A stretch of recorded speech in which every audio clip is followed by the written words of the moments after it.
मैंने अपने second attempt में बीडीएस ले लिया था और बीडीएस की क्लासेस करने लगा था। तकरीबन 6 मंथ तक मैंने बीडीएस करा और उसके बाद वापस से मैंने नीट प्रिपरेशन स्टार्ट करी। सिर्फ 6 मंथ्स के अंदर मैंने नीट क्रैक करा और 690 स्कोर करा। तो सिर्फ 6 महीने में किस तरीके से मैंने प्रिपरेशन करी और आप भी किस तरीके से प्रिपरेशन कर सकते हैं वो इस वीडियो में मैं आपको बताने वाला हूँ। चलिए वीडियो को स्टार्ट करते हैं। तो सबसे पहले मेरा स्कोर क्या था, 690 स्कोर मेरा था, जिसमें कि 360 आउट ऑफ 360 बायोलॉजी में थे और केमिस्ट्री में मेरे 180 आउट ऑफ 180 थे और फिजिक्स में मेरे 150 आउट ऑफ 180 थे। ठीक है, अब बात करते हैं सबसे पहला पॉइंट। सबसे पहले कि अभी आप ये मत सोचो कि बहुत कम टाइम बचा है, अभी भी काफ़ी टाइम है। तकरीबन आपके पास 6 महीने अभी भी पूरे हैं, तकरीबन यानी कि 180 डेज आपके पास हैं। और आपके टोटल चैप्टर्स की बात करें तो टोटल चैप्टर जो है वो आपके 70 to 80 तीनों सब्जेक्ट के मिलाकर। तो अगर आप 2 दिन में भी एक चैप्टर करें तो भी आपका सिलेबस बहुत आराम से कवर हो जाएगा। तो ऐसा मत सोचो कि सिलेबस बहुत ज़्यादा है और टाइम बहुत कम है, टाइम अभी भी काफ़ी है। लास्ट के 3-4 मंथ्स ही सबसे ज़्यादा मेन होते हैं और वही डिसाइड करता है कि आपका नीट के अंदर क्या होने वाला है, यानी कि आप क्रैक करने वाले हैं या नहीं। दूसरा पॉइंट, अवॉइड डिस्ट्रैक्शन। अवॉइड करने सबसे मेन डिस्ट्रैक्शन जो होता है वो होता है आपका मोबाइल। तो मैंने क्या करा था, लास्ट 6 मंथ्स में मैंने अपना बिल्कुल जो मोबाइल है वो स्विच ऑफ करके रख दिया था, बिल्कुल भी यूज़ नहीं करा था और सिर्फ एक कीपैड वाला मोबाइल मैं यूज़ कर रहा था कॉलिंग वगैरह के लिए। अगर हाँ आपको लेक्चर्स वगैरह देखने हैं तो आप टैबलेट यूज़ कर सकते हैं, लैपटॉप यूज़ कर सकते हैं। और अगर टैबलेट और लैपटॉप आपके पास नहीं है, मोबाइल ही यूज़ करना है, तो आप लेक्चर्स को डाउनलोड करके देखें ताकि कोई नोटिफिकेशन वगैरह जो है आपको परेशान ना करे, डिस्ट्रैक्ट ना करे। तो ये हो गई डिस्ट्रैक्शंस। अवॉइड करने की मेन डिस्ट्रैक्शंस कौन सा है वो मैंने आपको बता दिया। तीसरा पॉइंट है don't waste a single minute. बिल्कुल भी अपना कोई भी सेकंड भी वेस्ट ना करें। दोस्तों वगैरह में जैसे टाइम वेस्ट होता है वो सारी चीज़ें आपको नहीं करनी है, बिल्कुल भी टाइम वेस्ट नहीं करना है। अब आती है मेन पॉइंट की बात, एनसीईआरटी। तो अगर आपने अच्छे से अपने नोट्स पढ़ लिए हैं और आपके कंसेप्ट बिल्कुल क्लियर हैं तो अब आपको सिर्फ एनसीईआरटी ही पढ़नी है। आपको बायोलॉजी की, केमिस्ट्री की, फिजिक्स की, तीनों की ये एनसीईआरटी पढ़नी है और सिर्फ एनसीईआरटी पढ़नी है। नोट्स की जितनी भी इंपॉर्टेंट चीज़ें हैं वो आप अपनी एनसीईआरटी के अंदर ही लिख लें। अब बायोलॉजी की एनसीईआरटी तो आपको डिट्टो एकदम रटी होनी चाहिए, आपको एक एक पॉइंट रटा होना चाहिए, कौन सी चीज़ कहाँ पर है सारी चीज़ें आपको पता होनी चाहिए, सारे डायग्राम्स आपको रटे होने चाहिए, हर टेबल रटी होनी चाहिए, हर चीज़ आपको एनसीईआरटी की रटी होनी चाहिए। कहीं से भी क्वेश्चन आ सकता है, एक भी चीज़ ना छोड़ें एनसीईआरटी की बायोलॉजी के अंदर। केमिस्ट्री के अंदर आपके पास 3 चीज़ें होती हैं, जैसे कि ऑर्गेनिक, इनऑर्गेनिक और फिजिकल। तो आपको तीनों की एनसीईआरटी पढ़नी है, मैंने भी तीनों की एनसीईआरटी पढ़ी थी। ऑर्गेनिक की एनसीईआरटी आपको बिल्कुल बायोलॉजी की तरह पढ़नी है, एक एक चीज़ आपको रटी होनी चाहिए। इसी तरीके से इनऑर्गेनिक की भी एनसीईआरटी आपको बिल्कुल बायोलॉजी की तरह पढ़नी है, एक एक चीज़ आपको रटी होनी चाहिए। बात करें अगर फिजिकल की एनसीईआरटी, तो फिजिकल की एनसीईआरटी के लिए आपको एक बार रीडिंग करनी है और जितनी भी इम्पॉर्टेंट चीज़ें लगें वो सारी चीज़ें आपको हाईलाइट कर लेनी है। और आप जब दूसरी तीसरी बार फिजिकल की एनसीईआरटी पढ़ें तो आपको सिर्फ हाईलाइट चीज़ें पढ़नी है, फालतू का कंटेंट नहीं पढ़ना, बहुत ज़्यादा टाइम वेस्ट होता है उसमें।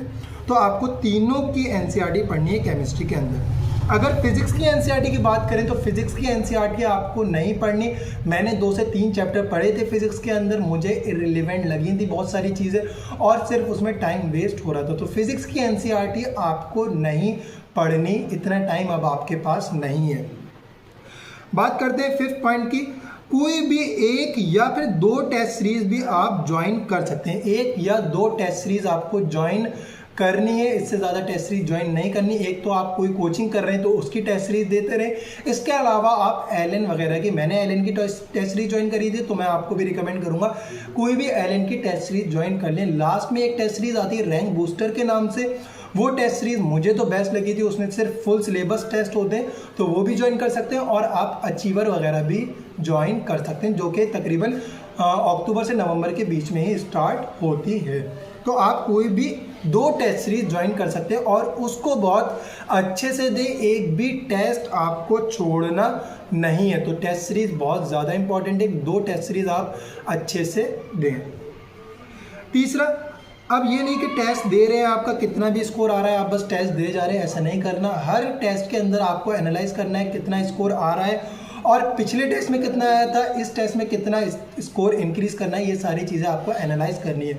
हर टेस्ट के अंदर अपना स्कोर पुश करने की कोशिश करें। जैसे कि 550 स्कोर आया इस टेस्ट के अंदर, तो अगली बार आपका इससे ज़्यादा आना चाहिए, यानी कि 570 580 स्कोर करने की कोशिश करें, उससे ज़्यादा मेहनत करें। पर उस टेस्ट से आप सीखें कि क्या क्या चीज़ें मैंने गलत करी हैं, जितनी भी सिली मिस्टेक्स आप कर रहे हैं उनको देखें कि सिली मिस्टेक्स आप कहाँ पर कर रहे हैं, उनको अवॉइड करें।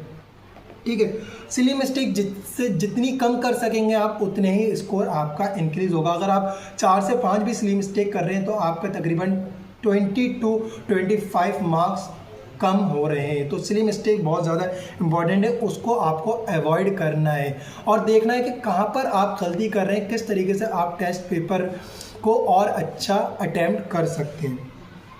7 पॉइंट की बात करें तो एनालाइज योर टेस्ट स्कोर।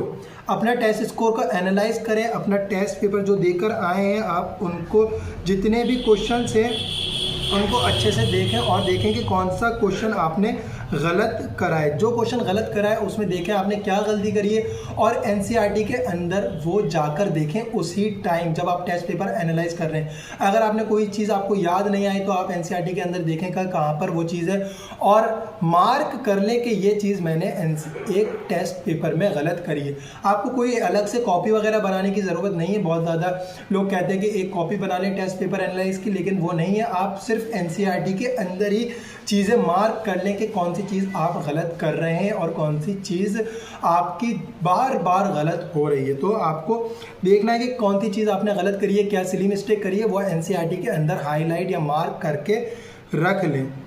ठीक है, फिजिक्स के अंदर कौन सा क्वेश्चन गलत करा है, ये सारी चीज़ें आपको अपने टेस्ट पेपर में। 8 पॉइंट बहुत ज़्यादा इंपॉर्टेंट है। 8 पॉइंट है कि complete your syllabus at least 1 month before exam, यानी कि 1 महीने पहले आपका तकरीबन सिलेबस कंप्लीट हो जाना चाहिए। आज से 5 महीने तक आप अपना सिलेबस कंप्लीट करके रख लें और हर दिन एक टेस्ट आपको देना है, यानी कि हर दिन आपको एक टेस्ट देना है इस लास्ट महीने में।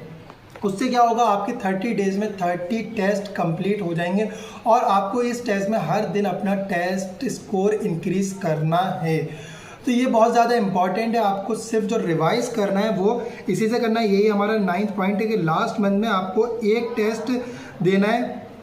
ठीक है, सिर्फ टेस्ट देने, हर दिन एक टेस्ट देना है और जो टेस्ट दे रहे हैं आप उसमें जो गलतियां कर रहे हैं उससे आप सीखें कि आपका कौन सा टॉपिक वीक है और उसी टॉपिक को आपको रिवाइज करना है। कोई ऐसा नहीं है कि आप पूरा सिलेबस रिवाइज करने बैठ जाएं, ऐसा नहीं करना। सिर्फ आपको टेस्ट से देखना है कि कौन सा चैप्टर आपका वीक है और उसी चैप्टर को, उसी टॉपिक को आपको रिवाइज करना है और अपना टेस्ट के अंदर इंक्रीज करना है स्कोर। तो आज की वीडियो में इतना ही। वीडियो अच्छी लगी तो वीडियो को लाइक करें, चैनल को सब्सक्राइब करें।